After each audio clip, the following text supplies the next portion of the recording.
सर्वांना नमस्कार. भिगवण येथे घडलेली घटना ही सध्या सर्वत्र चर्चेचा विषय ठरलेली आहे.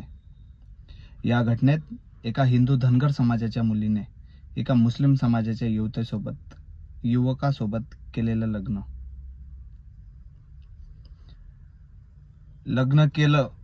लग्न दोघांनी केलं, पण त्यात दोन समाजात निर्माण झालेला वैर, दोन समाजात निर्माण झालेलं कट्टरत्व आणि दोन समाजात निर्माण झालेला तेढ या त्या दोन युवक आणि युवतींना मान्य नसेल किंवा ठाऊक नसेल.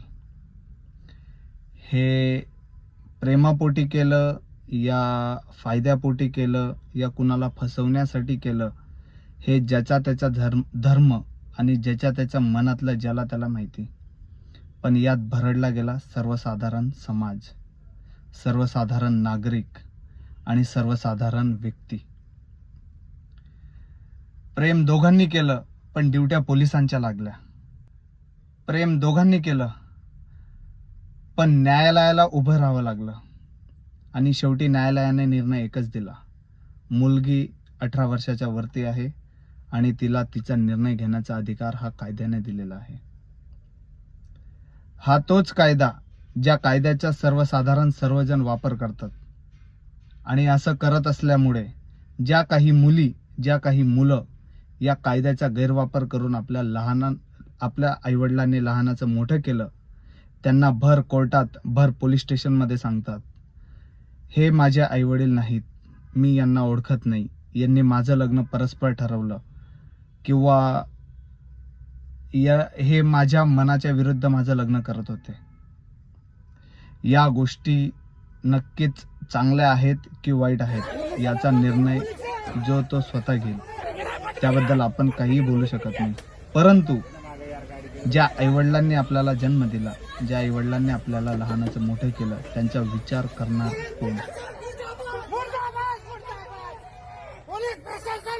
जी बाई वडील वारल्यानंतर या मुलीला लहानाचं मोठं केलं, तिच्या वडिलांप्रमाणे तिला सांभाळलं, आणि आज शेवटी तीच मुलगी म्हणते, या आईने माझं लग्न चुकीच्या ठिकाणी केलं.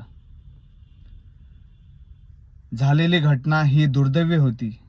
त्या घटनेबद्दल काहींच्या मनात शंका, काहींच्या मनात कुशंका, काहींना आनंद आणि काहींना दुःख झालेलं आहे. परंतु